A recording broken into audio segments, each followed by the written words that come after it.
Hello guys, my name is Harshit continuing with our exploitation topic. So इस video में हम लोग बात करने वाले हैं मैनुअल एक्सप्लॉयटेशन के बारे में। ठीक है।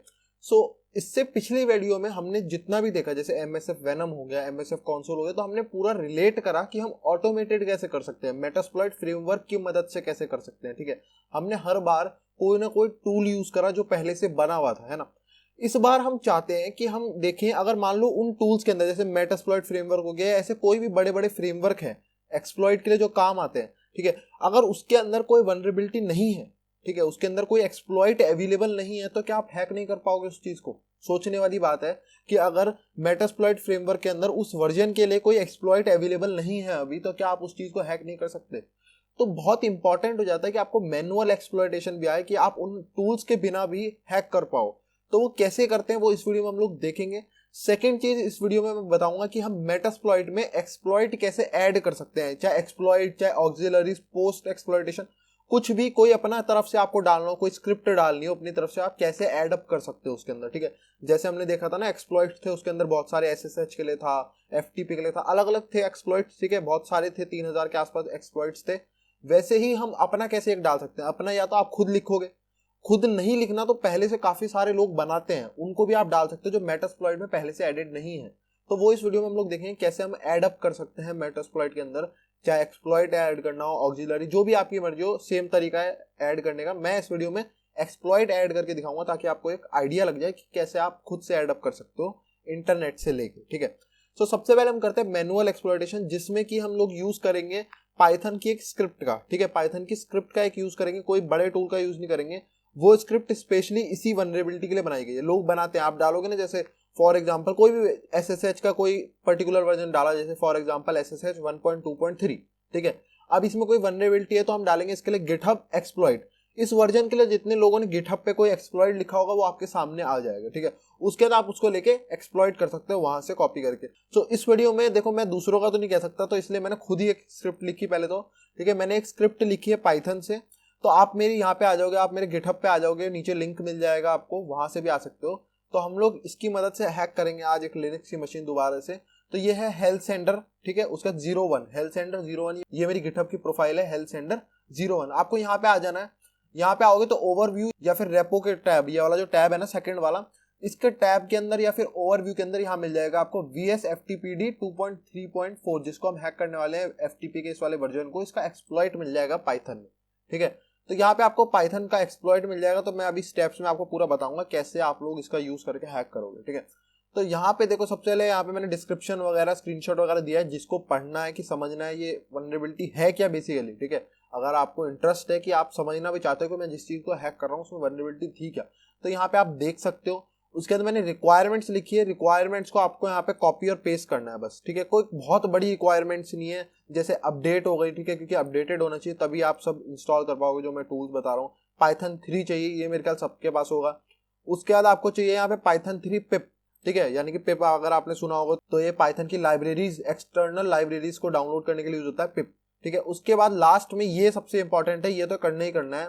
बाकी 3 तो या तो ये आप में 90% सब लोगों ने कर ही रखे होंगे, लेकिन ये वाला लास्ट वाला जरूर करना है। इसे कहते हैं पॉन टूल्स। ये एक लाइब्रेरी है पाइथन की, पॉन टूल्स, बहुत यूज होती है, तो इसको इंस्टॉल कर लो जिसने नहीं कर रखा है। ये मैंने कमांड दिया, बस आपको कॉपी पेस्ट मारना है। मेरे में सारे इंस्टॉल है। ठीक है। तो ये कह रहा है रिक्वायरमेंट पहले से सेटिस्फाइड है आपकी। ठीक है। तो यहाँ पे मेरे में पहले से इंस्टॉल है, कोई दिक्कत नहीं है। उसके बाद यहाँ पे मैंने इंस्टॉलेशन के स्टेप दिए, ये रिक्वायरमेंट्स थी कि क्या क्या इस स्क्रिप्ट को रन करने के लिए चाहिए आपके कंप्यूटर के अंदर। उसके बाद यहाँ पे इंस्टॉल जो यहाँ पे चाहिए आपको, तो मैं एक सेम कमांड मैं भी अपने में रन करूंगा। ठीक है। तो हम सबसे पहले चले जाते हैं ऑप डायरेक्टरी के अंदर, जिसके अंदर मैं सारे एक्सटर्नल आप जो भी डाउनलोड करते हो आप ऑप डायरेक्टरी के अंदर रख सकते हो, जितने भी टूल्स करते हो। तो हम करेंगे यहाँ पे गिट क्लोन। ठीक है, गिट क्लोन खैर मैंने वहां पे दिया है तो डायरेक्ट कॉपी हो जाएगा। तो मैंने यहाँ पे सूडो वगैरह लगा के पूरा दिया हुआ है, सूडो गिट क्लोन। तो आपको बस एंटर मारना है तो वहां से वो क्लोन हो जाएगा। ठीक है। अब यहाँ पे क्लोन हो गया तो हम चलते हैं इसके अंदर CD करके। ठीक है। उसके बाद यहाँ पे इसका नाम है VSFTPD और टैब मारूंगा, कंप्लीट हो जाएगा। तो हम इसके अंदर आ गए, LS करोगे तो यहाँ पे आपको मिल जाएगा। उसके बाद हम नेक्स्ट कमांड क्या देखते हैं, जो मैंने दिया हुआ है यहाँ पे, वो है यहाँ पे CD करके हम अंदर आ गए डायरेक्टरी के। उसके बाद हमें बस ये करना है कि ये कह रहा है सूडो कर दो, इसकी परमिशन चेंज करके एग्जीक्यूट वाली परमिशन इसके दे दो। ठीक है, हमने ये दे दी। अब LS करोगे तो आपको दिख जाएगा ये ग्रीन हो चुका है, क्योंकि इसके पास एग्जीक्यूट की परमिशन आ चुकी है, ये व्हाइट था इसके पास नहीं थी।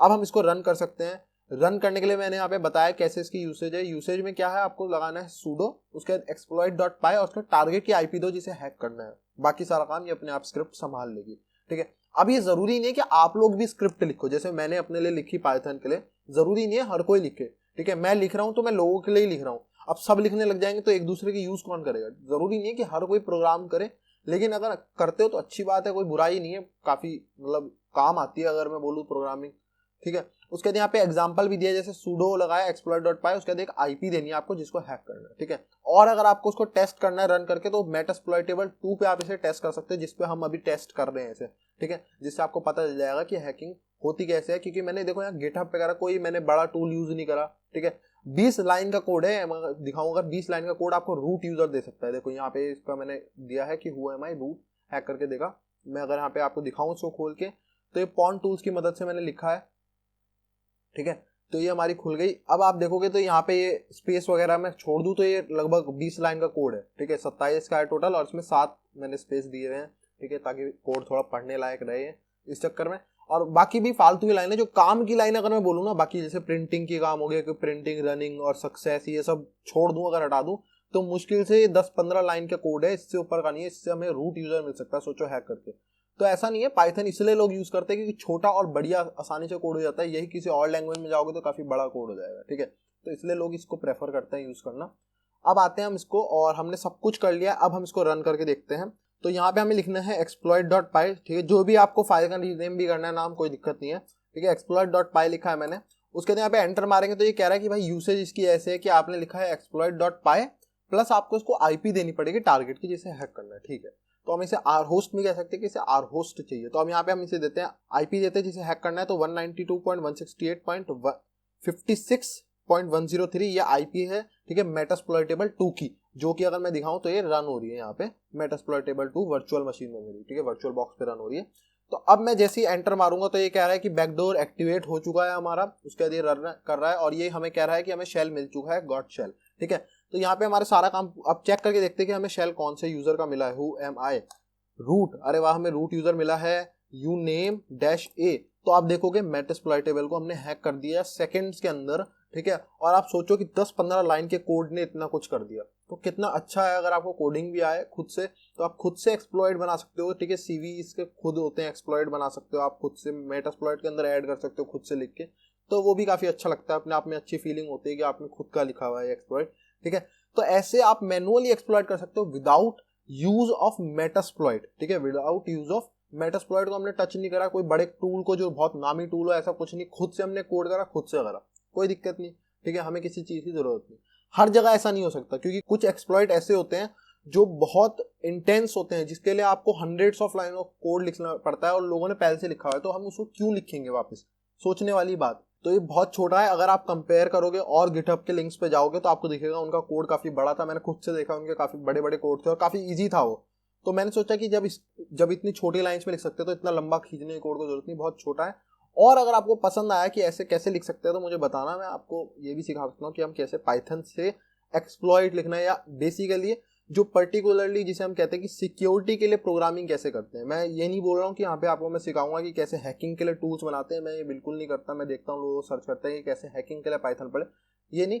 हाँ, मैं यहाँ पे स्पेशली लगा रहा हूँ सिक्योरिटी के लिए कैसे हम पाइथन का यूज कर सकते हैं। मैंने यहाँ पे सिक्योरिटी के लिए पाइथन का यूज करा है, ठीक है, ताकि मैं यहाँ पे इजीली हैक करके दिखा सकूँ कंपनी को कि ऐसे आप हैक हो सकते हो, ठीक है, कितनी आसानी से मैंने एक स्क्रिप्ट बनाया और हैक हो सकता है, तो आप इसको चेंज करो। तो हमने सिक्योरिटी का यूज करा।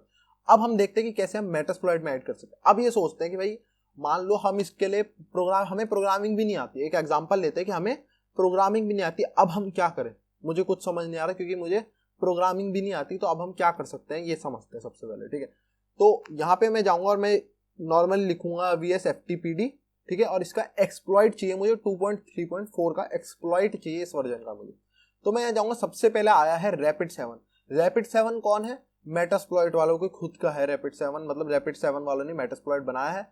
तो ये लोग बताएंगे कि अगर आपको Rapid7 मिल जाता है किसी का तो इसका मतलब बहुत काम आसान हो गया। मेटास्प्लॉइट में पहले से इसके लिए एक एक्सप्लॉइट अवेलेबल है, लेकिन हम इसको यूज नहीं करेंगे अभी के लिए। फॉर एग्जाम्पल पर्पस मैं आपको दिखाऊंगा कैसे ऐड कर सकते हैं हम मेटास्प्लॉइट के अंदर खुद से, ठीक है। तो हमारे पे पहले से इसका मॉड्यूल अवेलेबल है, लेकिन हम एक और नया डालेंगे दोबारा से, ठीक है। तो हम यहाँ पे जाएंगे तो अब ये कह रहा है एक्सप्लॉइट डीबी। एक्सप्लॉइट डीबी के अंदर 20 से 30 हजार एक्सप्लॉइट हैं। वल्नरेबिलिटी सोचो 20 से 30 हजार, इतने सारे एक्सप्लॉइट्स हैं। तो ये भी काफी काम की वेबसाइट है, इसके अंदर हमें मिल जाते हैं। तो अब हम यहाँ पे जाते हैं और देखते हैं इसके अंदर क्या है। ठीक है, तो यहाँ पे मैं जैसे ही गया तो ये बोल रहा है कि भाई इसका ऑथर कौन है, पहले ऑथर देख लेते हैं। इसका ऑथर खुद मेटास्प्लॉइट है, ये मेटास्प्लॉइट ने लिखी है, तो हम इसी को ऐड करेंगे मेटास्प्लॉइट के अंदर। ठीक है, ये रूबी का कोड है, रूबी एक लैंग्वेज है, उसका कोड है। ठीक है, तो हम इसको कैसे मैनुअली ऐड कर सकते हैं। मान लो आपको कोई और मिलता, कोई और वल्नरेबिलिटी का मिलता है जो मेटास्प्लॉइट के अंदर पहले से नहीं है, लेकिन आपको एक्सप्लॉइट डीबी के अंदर मिल जाता है रूबी का कोड, जिसको आपको मेटास्प्लॉइट के अंदर ऐड करना है। तो आप कैसे करोगे? ठीक है, तो वो हम लोग इस वीडियो में देखते हैं। तो हम यहाँ पे आए, हमें एक मिलता है कि ये मेटास्प्लॉइट में काम करेगा, आप इसे अपने मेटास्प्लॉइट में ऐड कर सकते हो। तो अब हम क्या करेंगे, यहाँ पे जाएंगे। ठीक है, और यहाँ पे राइट क्लिक करेंगे और ये वाला जो लिंक है ना, डाउनलोड का बटन दिख रहा होगा, इस पे लिंक को कॉपी कर लेते हैं। ठीक है, तो यहाँ पे हम करते हैं कॉपी लिंक लोकेशन। तो उसके बाद हम अपने टर्मिनल पे आ गए। अब हमें क्या काम करना है, बेसिकली इसे डाउनलोड करना है सबसे पहले। तो डाउनलोड के लिए सबसे पहले आपको पता होगा कैसे करते हैं, wget है ना। तो हम wget कहाँ करेंगे मैं पहले बता दो। देखो, मेटास्प्लॉइट का जो रन करने का तरीका है वो 2 डायरेक्टरीज को चेक करता है जब वो रन करता है कि एक्सप्लॉइट कहाँ पे है। एक तो होती है जहाँ पे खुद मेटास्प्लॉइट इंस्टॉल है, ठीक है, वो होती है अगर आप काली यूज कर रहे हो तो वो होती है यूजर शेयर, और उसके बाद मेटास्प्लॉइट फ्रेमवर्क के अंदर उसकी सारी फाइल्स और फोल्डर्स जितने होते हैं वो सब होते हैं। और अगर आपने एडिशनली उसे डाउनलोड करा है, मतलब पहले से इंस्टॉल, काली में तो पहले से मेटास्प्लॉइट आता है, लेकिन अगर आप उबंटू यूज कर रहे हो, विंडोज यूज कर रहे हो, कुछ ऐसा यूज कर रहे हो, तो उनमें आपको खुद से जाके उनकी साइट से डाउनलोड करना पड़ता है। तो जहां पे भी आपने डाउनलोड करा है उस फोल्डर के अंदर। ठीक है, और दूसरा एक होता है जो आपकी यूजर की होम डायरेक्टरी है। जैसे फॉर एग्जांपल रूट की होम डायरेक्टरी कौन सी है, ये वाली है रूट की होम डायरेक्टरी। ठीक है, रूट की होम डायरेक्टरी है। अब मान लो कोई काली यूजर आता है आप में बाय डिफॉल्ट, तो काली यूजर की होम डायरेक्टरी कौन सी होती है, होम। ठीक है, तो यहाँ पे जैसे मैं लिखता हूँ cd होम, होम के अंदर कौन सी होती है, उसकी काली नाम से एक बनी होगी, जो कि उसकी होम डायरेक्टरी है, जहां पे उसकी सारी फाइल्स होती है, डेस्कटॉप, डॉक्यूमेंट्स, ये सब। तो जैसे मेरा रूट यूजर अभी मैं रन कर रहा हूँ, ये दिख रहा होगा रूट यूजर। तो मैं अपनी यहाँ पे सबसे पहले जाता हूँ, यहाँ पे अपनी होम डायरेक्टरी में। तो ये वाला साइन आप लगाओगे, टिल्डा साइन बोलते हैं। तो जैसे ही साइन लगाओगे आप अपनी होम डायरेक्टरी के अंदर आ जाओगे। अब मैं अपनी होम डायरेक्टरी के अंदर आ गया।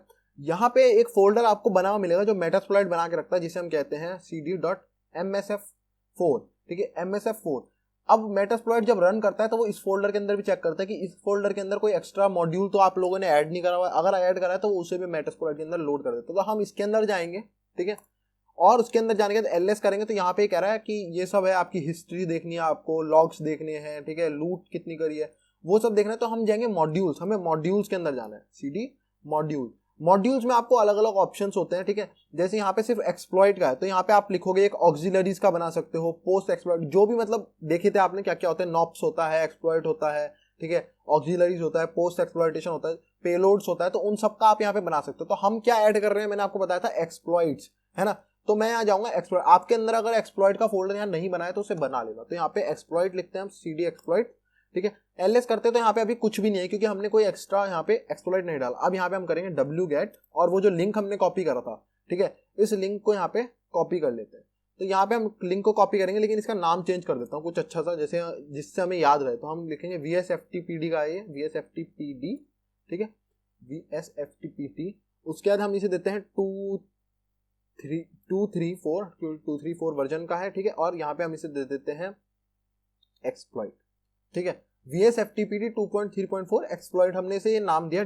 .rb लगा देना, क्योंकि ये रूबी है, रूबी का एक्सटेंशन होता है .rb। अब हम इसे एंटर करेंगे तो आप देखोगे यहाँ पे एक फाइल डाउनलोड हो जाएगी जिसका नाम होगा vsftpd 2.3.4 exploit.rb। ये एडअप हो गई। ठीक है, अब बस हमें क्या करना है, मेटास्प्लॉइट को रन करना है msf कंसोल से। ठीक है, -q लगाऊंगा ताकि क्वाइट मोड पे ऑन हो, फालतू के बैनर वगैरह ना दिखाए हमें। तो बेसिकली ये कह रहा है कि ये भाई ये वार्निंग के साथ ये सब मैंने लोड कर दिया। तो हम क्या काम करेंगे, अगर आपको सही में कोई दिक्कत नहीं चाहिए, ठीक है, वैसे तो अभी भी रन करेगा, लेकिन कोई दिक्कत नहीं चाहिए, तो यहाँ पे हम एक कमांड चलाएंगे, रीलोड ऑल। सब कुछ रीलोड मार दे एक बार। ठीक है, जितने भी तेरे अंदर मॉड्यूल्स हैं, एक्सप्लॉइट, सबको एक बार दोबारा से रीलोड कर दे अपने अंदर, ताकि सब कुछ क्लियर हो जाए। तो एक बार आप ये कमांड चला लेना, जब भी आप खुद से मैनुअली कोई ऑक्सिलरीज, पोस्ट एक्सप्लॉइटेशन का कुछ या कोई एक्सप्लॉइट, ठीक है, डालो मेटास्प्लॉइट के अंदर। ठीक है, तो आप एक बार रीलोड कमांड चला दोगे तो उससे क्या होगा, सब कुछ सही हो जाएगा अपने आप। मतलब वो एक बार रीलोड कर लेगा अपने सारे मॉड्यूल्स को, तो उससे क्लियर हो जाएगा, इसको कोई वार्निंग वगैरह की दिक्कत। ठीक है, तो अब आप देखोगे तो यहाँ पे ये कह रहा है कि सब कुछ लोड हो चुका है, बिल्कुल सही है, कोई एरर नहीं आया हमारे पास, क्योंकि रीलोड मार दिया है। अब हम इसको क्लियर करते हैं और हम सर्च करेंगे VSFTPD। तो अब आप देखोगे हमारे पास एक और आ चुका है। पहले हमारे पास सिर्फ ये था बैकडोर वाला जो बाय डिफॉल्ट आता है, लेकिन जो हमने नाम दिया था ये रहा वो एक्सप्लॉइट VSFTPD 2.234 एक्सप्लॉइट, ये वाला ये हमने दिया था, जो हमने बनाया था। अब हम इसको यूज करके हैक कर सकते हैं। यूज 1, ठीक है, ये 1 क्यों लिख रहे हैं, क्योंकि हम इसकी आईडी 1 है, तो यूज 1, ठीक है, यूज करा हमने 1। उसके बाद यहाँ पे हम इसको लिखेंगे ऑप्शंस, ये सब मैं सिखा चुका हूँ, ठीक है। तो ऑप्शंस में मैंने बताया, तो ये मेरे से बोल रहा है कि भाई आर होस्ट मुझे दे दो, बाकी सब रिक्वायर्ड यस ये है और ये है, लेकिन ये फील्ड है पहले से 21, तो बस हमें ये भरने की जरूरत है, ठीक है। तो मैं यहाँ पे इसे दे देता हूँ सेट आर होस्ट, ठीक है, और 192.168.56.103 ये आईपी है, और उसके बाद बस हमें रन करना है, ठीक है। तो अब आपने देखो हमने खुद से एक एक्सप्लॉइट ऐड करा, ठीक है। उसके बाद आप देखो हमने रीलोड करा और रन कर दिया। तो हमने ऐसा कुछ नहीं कि सिर्फ मेटास्प्लॉइट का यूज करा, सब कुछ ऑटोमेटेड करा, नहीं, हमने नेट पे गए, हमने रिसर्च करा सारा कुछ कि भाई इसके लिए कोई अवेलेबल है, अगर नहीं है तो हम कैसे मेटास्प्लॉइट के लिए ढूंढे और उसे मेटास्प्लॉइट के अंदर ऐड करें, हमने देखा। अब मैं करूंगा हु एम आई, तो हमारे को रूट यूजर मिल चुका है। सो आई होप सो आपको ये वीडियो पसंद आई हो, नॉलेजेबल लगी हो, ठीक है। So please like the video, subscribe the channel. Thank you and good bye.